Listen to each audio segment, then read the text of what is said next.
నమస్కారం, అప్టేక్ జాబ్స్కి స్వాగతం. నేను మీ వివేక్. ఇవాళ కరెంట్ అఫైర్లో భాగంగా మనం చర్చించుకోబోయే కరెంట్ అఫైర్స్ అంశం ఎయిమ్ ఐసిడికే వాటర్ ఛాలెంజ్ 4.0. మన చిన్నప్పుడు స్కూళ్ళలో కానీ లేదు ఏదన్నా ఒక ఫంక్షన్కి వెళ్ళినప్పుడు కానీ చిన్నవాళ్ళు అని పెద్దవాళ్ళు అనే తేడా లేకుండా టీచర్ల దగ్గర నుంచి అందరూ కూడా ఎరా నీ ఏమేంటి పెద్ద అయిన తర్వాత ఏమవ్వాలనుకుంటున్నావు అనగానే మనం వెంటనే ఏ డాక్టరో ఇంజనీరో సైంటిస్టో లేదు ఆస్ట్రోనాటో లేదు ఐఏఎస్ఓ ఐపీఎస్ఓ ఏదో ఒకటి చెప్పుకుంటూ వచ్చేవాళ్ళం. అది చిన్నప్పుడు. ఇప్పుడు మీరు గవర్నమెంట్ ఉద్యోగాలకి ప్రిపేర్ అవుతూ ఉన్నారు, కాంపిటేటివ్ ఎగ్జామ్స్ కోసం ప్రిపేర్ అవుతూ ఉన్నారు. కాబట్టి ఇప్పుడు ఒకవేళ ఎవరైనా వచ్చి ఎరా నీకు ఎయిమ్ గురించి తెలుసా అనంటే ఇప్పుడు మీరు అంబిషన్ ఇన్ మైండ్ అని చెప్పకూడదు. ఎయిమ్ అంటే అటల్ ఇన్నోవేషన్ మిషన్ అని చెప్పాలి. ఈ అటల్ ఇన్నోవేషన్ మిషన్ ఏదైతే ఉందో దానితో ఒక దేశానికి సంబంధించిన ఒక ఇన్నోవేటివ్ ఏదైతే సెంటర్ ఉందో వాళ్ళు టైఅప్ అయ్యారు. ఆ టైఅప్ అయ్యి వాళ్ళు ఈ వాటర్ ఛాలెంజ్ని కండక్ట్ చేస్తున్నారు. ఇంతకీ ఈ వాటర్ ఛాలెంజ్ దేనికి సంబంధించింది? ఈ వాటర్ ఛాలెంజ్లో వాళ్ళు ఏ ఆబ్జెక్టివ్స్ని రీచ్ అవ్వాలి అనుకుంటున్నారు? వాళ్ళకు ఉన్న లక్ష్యాలు ఏమిటి? అలానే దీంట్లో ఏమైనా డిఫరెంట్ కేటగిరీస్ ఉన్నాయా? డిఫరెంట్ ఏజ్ గ్రూప్స్ని వాళ్ళు కన్సిడర్ చేస్తారా? ఇలా ఆబ్వియస్లీ నీతి Aayog Atal innovation machine involve అయి ఉన్నాయంటే ఇండైరెక్ట్గా గవర్నమెంట్ ఆఫ్ ఇండియా కూడా ఇన్వాల్వ్ అయి ఉన్నట్టే. అండ్ వాటర్ ఆబ్వియస్లీ అందరికీ ఇంపార్టెంటే. మరి సస్టైనబుల్ డెవలప్మెంటల్ గోల్స్ పరంగా దీని యొక్క ముఖ్యమైన పాత్ర ఏమైనా ఉందా? ఇలా వీటన్నిటికీ సంబంధించిన ముఖ్యమైన అంశాలు ఇటు కాంపిటేటివ్ ఎగ్జామ్స్ని దృష్టిలో పెట్టుకుని మనం పూర్తిగా ఈ వీడియోలో చర్చించుకోవడానికి ప్రయత్నం చేద్దాం. But before going there let me tell you one very important thing.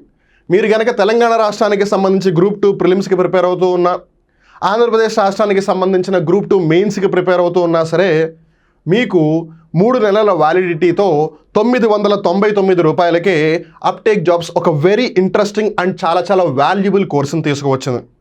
ఇది ఎందుకు చాలా ఇంట్రెస్టింగ్ అండ్ వాల్యుబుల్ కోర్స్ అని నేను అంటున్నాను అంటే ఇక్కడ నోటిఫికేషన్లో ఏవైతే టాపిక్స్ మెన్షన్ చేస్తున్నాయో ఆ టాపిక్స్ ఆధారంగా మీకు వీడియో లెక్చర్స్ ఉంటాయి. అవే టాపిక్స్ ఆధారంగా ఆ వీడియో లెక్చర్స్కి సంబంధించిన పీడిఎఫ్ మెటీరియల్ కూడా మీకు చదువుకోవడానికి అందించబడుతుంది. అలానే ఆ టాపిక్స్కి సంబంధించి టాపిక్ వైజ్ టెస్టులు, ఆ టాపిక్ వైజ్ టెస్ట్లకి సంబంధించిన వీడియో ఎక్స్ప్లెనేషన్ కూడా అందించడం జరుగుతుంది. రిమెంబర్, ఈ టాపిక్ వైజ్ టెస్టులు విత్ వీడియో ఎక్స్ప్లెనేషన్ ఏదైతే ఫీచర్ ఉందో it is nowhere else in the market. అలానే ఇక్కడతో ఆగిపోకుండా అదే నోటిఫికేషన్లో ఏవైతే సెక్షన్ వైజ్ వాళ్ళు మెన్షన్ చేశారు అంశాలని వాటిని మీరు సెక్షన్ వైజ్ టెస్టులు కూడా కండక్ట్ చేస్తుంది అప్టేక్ జాబ్స్ యాప్. మళ్ళీ ఆ సెక్షన్ వైజ్ టెస్టులకు కూడా వీడియో ఎక్స్ప్లెనేషన్ ప్రొవైడ్ చేస్తుంది. తద్వారా మీరు ఏ నుంచి జెడ్ వరకు మొత్తం బేసిక్ నుంచి ఎండ్ వరకు కూడా మొత్తం హోలిస్టిక్ ప్రిపరేషన్ని అప్టేక్ జాబ్స్ యాప్లో కొనసాగించవచ్చు. సో ఈ టీజీపీఎస్సీ గ్రూప్ 2 ప్రిలిమ్స్కి సంబంధించి కానీ ఏపీపీఎస్సీ గ్రూప్ 2 మెయిన్స్కి సంబంధించి కానీ మీకు ఏ విధమైన సందేహాలు ఉన్నా సరే ఒక పని చేయండి, 9133449696 నెంబర్కి కాల్ చేసి మీ డౌట్స్ అన్నిటిని క్లారిఫై చేసుకోండి. On that note let's get into the details of today's current affairs. ఇంతకీ నేపథ్యం ఏంటి? What is the context? Why are we discussing about this aspect అని గమనిస్తే Atal Innovation Mission AIM, Niti Aayog has announced the launch of 2 groundbreaking initiatives aimed at fostering innovation and sustainability in India, which is in short being called as the AIM ICDK Water Challenge 4.0 and the 5th edition of the Innovations for You handbook spotlighting the SDG entrepreneurs of India. ఇక్కడ మనం జాగ్రత్తగా గమనిస్తే water అనేది is an essential entity. నీరు అందరికీ ఖచ్చితంగా కావాలి. మరి ఈ నీరు యొక్క సంరక్షణాత్మక చర్యలకి సంబంధించి అవ్వచ్చు, అంటే ఏవైతే కన్జర్వేటివ్ ఎఫర్ట్స్ ఉంటాయో వాటికి సంబంధించి అయి ఉండొచ్చు. ఒకటి, పిల్లలకి స్టూడెంట్స్ ఎవరైతే ఉంటారో విద్యార్థులు ఎవరైతే ఉంటారో వాళ్ళకు ఒక అవగాహన రావాలి, because they are the future. కాబట్టి అట్ ద సేమ్ టైం ఎవరైతే ఎంటర్‌ప్రెన్యూర్స్ ఉన్నారో వాళ్ళు ఏదో ఒక పరిష్కారం తీసుకురావాలి, ఏదో ఒక సొల్యూషన్ తీసుకురావాలనే ఉద్దేశంలో వాళ్ళు ఉంటారు. సో వాళ్ళని కూడా దృష్టిలో పెట్టుకునే ఈ వాటర్ ఛాలెంజ్ అనేది స్టార్ట్ చేయడం జరిగింది. సో ఈ ఎయిమ్ ఏదైతే ఉందో అది అటల్ ఇన్నోవేషన్ మిషన్ నీతి ఆయోగ్కి సంబంధించింది. నీతి ఆయోగ్ అంటే national institute for transforming India Aayog. ఒకప్పుడు మన భారతదేశంలో ప్రణాళికా సంఘం ప్లానింగ్ కమిషన్ అని ఉండేది. ప్రతి 5 సంవత్సరాలకి గాను ఒక పంచవర్ష ప్రణాళికను విడుదల చేసేది, ఒక 5-year ప్లాన్ని రిలీజ్ చేసేది. అయితే బీజేపీ గవర్నమెంట్ వచ్చిన తర్వాత 2014-15 సంవత్సరం ఆ పర్టికులర్ టైంలో వాళ్ళు ఆ ప్లానింగ్ కమిషన్ స్థానంలో ఈ నీతి ఆయోగ్ని తీసుకొచ్చారు. సో ఈ నీతి ఆయోగ్ ఈ అటల్ ఇన్నోవేషన్ మిషన్ని కూడా తీసుకొచ్చింది. సో ఇది ఇండియాకి సంబంధించింది. మరి ఐసీడీకే అంటే ఏంటి, అది ఏ దేశానికి సంబంధించింది? We'll get to know, please watch the video till the end. మరి మనం వివరాల్లోకి వెళ్ళి అసలు ఏంటిది ఏఐఎం ఐసిడికే వాటర్ ఛాలెంజ్ 4.0 అని గమనిస్తే కనుక it is an initiative launch by the Atal innovation mission under the NITI Aayog to address critical water related challenges through inventive solutions. సమస్యలు కొత్తవి అయినప్పుడు పరిష్కారాలు కూడా కొత్తవిగానే ఉండాలి. A new problem should always get a new solution unless and until there is already an existing solution which can tackle it.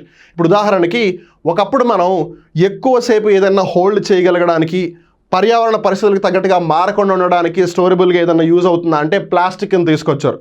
కానీ plastic ఇప్పుడు ఎంత పెద్ద ప్రాబ్లం అయింది అప్పుడు వాళ్ళకి తెలియదు క్రియేట్ చేసినప్పుడు. సో ఇప్పుడు ఆబ్వియస్లీ అది ప్రాబ్లం కాబట్టి దాన్ని ట్రీట్ చేయాలి అని అంటే ప్లాస్టిక్ని రీసైకిల్ చేయడం, దాన్ని ఎట్లా మనం ఈ సముద్రాల్లో కలవకుండా చేయాలి అనేది బేసిక్ ఒక కొత్త సొల్యూషన్ అయితే కావాలి. అట్లా new problems need new solution, but of course not always though. The challenge is a collaborative effort with the Innovation Center Denmark at the Royal Danish Embassy in India. So ఇక్కడ మనం జాగ్రత్తగా గమనిస్తే మనం ఇందాక గమనించాం కదా, AIMICDK వీళ్ళిద్దరు కలిసి చేపడుతున్న కార్యక్రమం అని. ఇదేమో నీతి ఆయోగ్ ఆధ్వర్యంలో అటల్ ఇన్నోవేషన్ మిషన్లో భాగంగా జరుగుతుంది. మరి ఇంతకీ ICDK అంటే ఏంటి? ICDK అంటే ఇన్నోవేషన్ సెంటర్ డెన్మార్క్. సో భారతదేశంలో డెన్మార్క్ దేశానికి సంబంధించిన ఏదైతే దౌత్య కార్యాలయం ఉందో రాయల్ డెనిష్ ఎంబసీ, వాళ్ళ ఆధ్వర్యంలో ఉన్న ఈ ఇన్నోవేషన్ సెంటర్ డెన్మార్క్ మన అటల్ ఇన్నోవేషన్ మిషన్తో కొలాబరేట్ అవుతుంది. సో ఇక్కడ మనం జాగ్రత్తగా గమనిస్తే ఇది అంతర్జాతీయ సంబంధాలు, ఇంటర్నేషనల్ రిలేషన్స్కి సంబంధించిన ఒక ఆస్పెక్ట్గా కూడా పరిగణించవచ్చు. అట్లానే వాటర్ అనేది ఒక క్రిటికల్ ఇష్యూ కాబట్టి అలా కూడా కన్సిడర్ చేయవచ్చు. At the very same time ఇక్కడ వాళ్ళు ఎంటర్ప్రెన్యూర్స్ని కూడా అలానే స్టూడెంట్స్ని కూడా ప్రమోట్ చేస్తున్నారు. And this most of the times is related to the students and the schools కాబట్టి దీన్ని ఏ విధంగా కన్సిడర్ చేసినా సరే it becomes a very essential aspect. అందుకని ఏదో ఒక పోటీ పరీక్షలో ఖచ్చితంగా అడిగే అవకాశం ఉంటుంది కాబట్టి మనం ఈ రోజు ఈ కరెంట్ అఫైర్ ఎపిసోడ్లో ఈ అంశం గురించి చర్చించుకుంటున్నాం. మరి ఈ వాటర్ ఛాలెంజ్ 4.0 ఏదైతే ఉందో ఇందులో బేసిక్గా 4 లక్ష్యాలు ఉన్నాయి. There are 4 objectives in this particular collaborative. ఆ అంశాలు ఏంటి అని గమనిస్తే, ఒకటి టు అడ్రస్ వాటర్ ఛాలెంజెస్, నీటి యొక్క కొరతకి సంబంధించి కానీ నీటికి సంబంధించిన ఏవైతే సంబంధిత సమస్యలు ఉన్నాయో వాటిని పరిష్కరించడానికి ప్రయత్నం చేయడం. అలానే global participation, end of the day కేవలం ఇండియా డెన్మార్క్ కలిసి ప్రపంచంలో నీటి యొక్క సమస్యలను పరిష్కరించలేవు. సో అన్ని దేశాలు కూడా భాగస్వామ్యులు అవ్వాలి కాబట్టి కొన్ని దేశాల్లో వాళ్ళు యాజ్ ఆఫ్ నో పార్టిసిపేట్ చేసే విధంగా తీసుకువెళ్తున్నారు. ఆ దేశాలు ఏంటి కూడా మనం గమనిద్దాం. అలానే ఫోకస్ ఆన్ సస్టైనబిలిటీ, ఏ పరిష్కారం అయినా సరే భవిష్యత్తును కూడా దృష్టిలో పెట్టుకునే విధంగా ఉండాలి. బికాస్ నేను ఇందాక మీకు ఎగ్జాంపుల్ ఆల్రెడీ ఇచ్చేసాను. ఒకానొక సమయంలో ఏదైనా వస్తువుని స్టోర్ చేయడానికి కానీ ఎక్కువ దూరం తీసుకువెళ్ళాలి అని అంటే డ్యూరబిలిటీ ఉండాలి, at the very same time flexibility ఉండాలి అని చెప్పి ప్లాస్టిక్ అనేదాన్ని తీసుకొచ్చారు. అంతకుముందు గోన సంచులు ఇవన్నీ వాడేవాళ్ళు, దాని ప్లేస్లో ప్లాస్టిక్ని తీసుకొచ్చారు. సో వర్షం వచ్చినా చలొచ్చినా ఎండ వచ్చినా దానికి ఎటువంటి ప్రాబ్లం లేదు, అది అలానే ఉంటుంది అని. కానీ ఇప్పుడు ప్లాస్టిక్ ఎక్కువైపోవడం వల్ల ప్రాబ్లం ఉందా? ఎందుకు? వాళ్ళు అప్పుడు భవిష్యత్తు గురించి ఆలోచించలేదు, వాళ్ళు అప్పుడున్న ప్రాబ్లమ్ని సాల్వ్ చేద్దామని ట్రై చేశారు. సో సస్టైనబిలిటీ అనేది 1970s 1980s నుంచి వచ్చింది కాబట్టి సో ఆబ్వియస్గా ఇప్పుడు ఆ వాటర్ ప్రాబ్లమ్స్ సాల్వ్ చేస్తున్నా అది భవిష్యత్తును కూడా దృష్టిలో పెట్టుకుని చేయాలి. తర్వాత షోకేజ్ ఇన్నోవేషన్స్. ఆబ్వియస్లీ ఇప్పుడు పరిష్కారం తీసుకురావాలన్నప్పుడు అది కొంచెం వినూత్నంగా ఉండాలి. వినూత్నంగా అంటే ఖచ్చితంగా అది పెద్ద స్థాయిలో ఉండాల్సిన అవసరం లేదు, అది చిన్న స్థాయిలో అయినా ఉండొచ్చు. But at the very same time అందరూ దాన్ని ఉపయోగించగలిగే విధంగా ఉండాలి, లేదంటే ప్రాబ్లం సాల్వ్ అవ్వదు లార్జ్ స్కేల్లో. సో అందుకని అది ఇన్నోవేటివ్గా కూడా ఉండాలి కాబట్టి ఈ 4 ఆస్పెక్ట్స్ మీద అది కన్సిడర్ చేస్తుందన్నమాట. To address critical water related challenges through innovative solutions. So నీటి సమస్యలు, నీటి కొరత సమస్యలకి సంబంధించి ఒక కొత్త ఆవిష్కారం ఏదో ఒకటి తీసుకురావాలి, లేదు ఏవైతే సమస్యలు వాటిని పరిష్కరించాలి. తర్వాత the selected teams from India will participate in the global next generation digital action programme engaging with young talents from leading universities and innovation hubs in 9 countries. ఆ 9 కంట్రీస్ ఏంటి? India, Denmark, Ghana, Kenya, Korea, Tanzania, South Africa, Ghana, Colombia, Mexico. ఇక్కడ ఏదైతే Korea ఉందో ఇది South Korea, దక్షిణ Korea దేశం. India, Denmark అలాగే ఇద్దరు కలిసి కొలాబరేటివ్ని ఎస్టాబ్లిష్ చేస్తున్నారు. సో ఈ 2 కంట్రీలు కాదు అనుకుంటే కనుక Ghana, Kenya, South Korea, Tanzania, South Africa, అలానే కొలంబియా, మెక్సికో. ఇక్కడ ఆల్రెడీ ఘానా వచ్చింది కాబట్టి దీన్ని ఇక్కడ మనం రిమూవ్ చేసేయచ్చు. అలానే focus on sustainability. The programme emphasises sustainability, digital solutions, inclusion and universal design principles. ఇప్పుడు ప్రాబ్లం ఓన్లీ ఇండియాకో లేదు డెన్మార్కో లేదు, ఈ కేవలం మిగిలిన దేశాలది ఒక్కటే కాదు కదా. యుఎస్ఏలో కూడా వాటర్ ప్రాబ్లం ఉంది, శ్రీలంకలో కూడా ఉంది, ఆస్ట్రేలియాలో కూడా ఉంది. సో అందుకని వాళ్ళు సస్టైనబుల్ మీద ఫోకస్ చేయాలి, అలానే ప్రపంచవ్యాప్తంగా ఆ పరిష్కారాన్ని ఉపయోగించే విధంగా ఉండాలి. Participants will be able to showcase their innovations at the Digital Tech Summit in Copenhagen from October 30th to 31st, 2024, funded by the government of Denmark. So ఇక్కడ మనం జాగ్రత్తగా గమనిస్తే వీటికి సంబంధించి ఏదైతే ఇప్పుడు ఈ వాటర్ ఛాలెంజ్ 4.0 ఉందో దానికి సంబంధించి వాళ్ళు ఒక వినూత్నమైన పరిష్కారం తీసుకొస్తారు కదా, ఇన్నోవేటివ్ సొల్యూషన్స్ని తీసుకొస్తారు కదా, వాటిని ప్రపంచంలోని అందరికీ కూడా ప్రదర్శింపజేయడానికి, వాళ్ళకి ఎగ్జిబిట్ చేయడానికి ఒక అవకాశమే ఈ డిజిటల్ టెక్ సమ్మిట్ ఏదైతే డెన్మార్క్ దేశపు రాజధాని అయిన కోపెన్హాగన్లో జరుగుతుందో ఈ సంవత్సరం అక్టోబర్ 30-31 అక్కడ వాళ్ళు వెళ్ళి ఎగ్జిబిట్ చేయొచ్చు అనమాట. అలానే ఇక్కడ మనం జాగ్రత్తగా గమనిస్తే ఇక్కడ 2 మేజర్ ట్రాక్స్ ఉన్నాయి. సో కార్యక్రమం గోల్ ఒకటే, ఇన్నోవేటివ్ సొల్యూషన్స్ తీసుకురావాలి వాటర్ ఛాలెంజెస్కి సంబంధించి సస్టైనబిలిటీని దృష్టిలో పెట్టుకుని అని. కానీ అది 2 దారుల్లో వెళ్తుంది. ఆ 2 దారులు ఏంటి అని అంటే, ఒకటి స్టూడెంట్స్ని దృష్టిలో పెట్టుకుని, విద్యార్థులను దృష్టిలో పెట్టుకుని, రెండవది వచ్చేసి ఎవరైతే యంగ్ ఎంటర్ప్రెన్యూర్స్ ఉన్నారో, ఎవరి వయసు అయితే 35 సంవత్సరాల లోపు ఉందో, అలానే ఎర్లీ స్టేజ్ స్టార్టప్స్ అవ్వచ్చు, అలానే పరిశోధన శాస్త్రవేత్తలు అవ్వచ్చు, అలానే యంగ్ ఇన్నోవేటర్స్ అవ్వచ్చు, వాళ్ళకి సంబంధించి పర్యావరణంలో మార్పులు తీసుకురావడానికి వాళ్ళకు కూడా ఒక అవకాశం అనమాట. ఇక్కడ మనం జాగ్రత్తగా గమనిస్తే వీళ్ళు భవిష్యత్తు, స్టూడెంట్స్ భవిష్యత్తు, దే ఆర్ ద ఫ్యూచర్. కాబట్టి వాళ్ళకి అవేర్నెస్ క్రియేట్ చేయడం, వాళ్ళకంటూ ఒక క్యూరియాసిటీని క్రియేట్ చేయడం, so that they will be thinking about trying to solve the environmental challenges. And వీళ్ళు ఆల్రెడీ ఆ స్టేజ్ దాటొచ్చేసారు. Now they are in a position to solve the problem. So వాళ్ళకి అట్లీస్ట్ ఒక విధంగా ఒక ప్లాట్ఫామ్ ఇచ్చినట్టు అవుతుంది అని ఆ 2 ట్రాక్స్ ఈ వాటర్ ఛాలెంజ్ 4.0లో భాగం అనమాట. సో ఇక్కడ ఇన్వాల్వ్ అయిన మేజర్ 2 కంట్రీస్ ఏంటి? ఒకటి ఇండియా, ఇంకోటి డెన్మార్క్. డెన్మార్క్కి సంబంధించిన ఇన్నోవేషన్ సెంటర్, అలానే ఇండియాకి సంబంధించి నీతి ఆయోగ్ ఏదైతే ఉందో దాని ఆధ్వర్యంలో ఈ అటల్ ఇన్నోవేషన్ మిషన్, రెండు కూడా. అలానే మిగిలిన 9 దేశాలు, కెన్యా అవ్వచ్చు, ఘానా అవ్వచ్చు, టాంజానియా అవ్వచ్చు, సౌత్ కొరియా అవ్వచ్చు, సౌత్ ఆఫ్రికా అవ్వచ్చు, వాటిని కూడా జాగ్రత్తగా గుర్తుపెట్టుకోండి. సో ఇక్కడితో ఇవాళ కరెంట్ అఫైర్ ఎపిసోడ్ ముగుస్తుంది. మరొక్కసారి మీ అందరికీ కూడా విజ్ఞప్తి చేస్తూ ఉన్నాను, మనకి మంచి అవకాశాలు అనేవి ఎప్పుడూ రావు. ఒకవేళ వచ్చిన ప్రతిసారి మనకి తెలియాలి అన్న అవకాశం లేదు. ఇప్పుడు మీరు ఈ వీడియో ఇక్కడ దాకా చూశారు కాబట్టి ఈ మంచి విషయం గురించి తెలుసుకుని వెళ్ళిపోండి.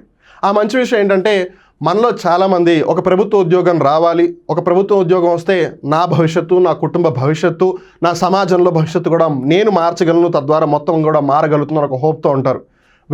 మరి గవర్నమెంట్ జాబ్ ప్రిపరేషన్ని మీ ఇంటి వద్దే ఉంటూ మీ కంఫర్ట్ని మీరు వదులుకోకుండా, మీకు కన్వీనియంట్గా ఉంటే, at the very same time ఏమీ లూజ్ అవ్వకుండా మీరు హ్యాపీగా ప్రిపేర్ అవ్వాలి అనుకుంటే uptake jobs is the only solution and the best solution as well.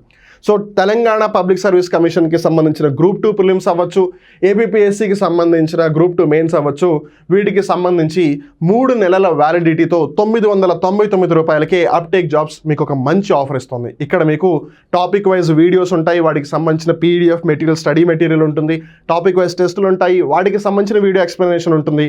ఇవి కాకుండా మీకు అడిషనల్గా సెక్షన్ వైజ్ టెస్ట్ సిరీస్, దానికి సంబంధించిన వీడియో ఎక్స్ప్లెనేషన్ కూడా ప్రొవైడ్ చేయడం జరుగుతుంది. So it's a holistic package for your entire learning, which definitely will ensure that you clear the exam at any given cost.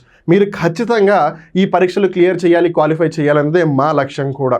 So మీరు కూడా అదే విధంగా ఆలోచించి ఒకసారి ఏవైతే యాప్లో ఫ్రీ వీడియోస్ ఉన్నాయో వాటిని ఒకసారి చూసి తద్వారా ఒక వైజ్ డిసిజన్ తీసుకుంటారు, ఒక మంచి డిసిజన్ తీసుకుంటారని మనస్ఫూర్తిగా కోరుకుంటూ, ఇలానే అప్టేక్ జాబ్స్ యూట్యూబ్ ఛానల్ ఎప్పుడు సపోర్ట్ చేస్తూ ఉండండి.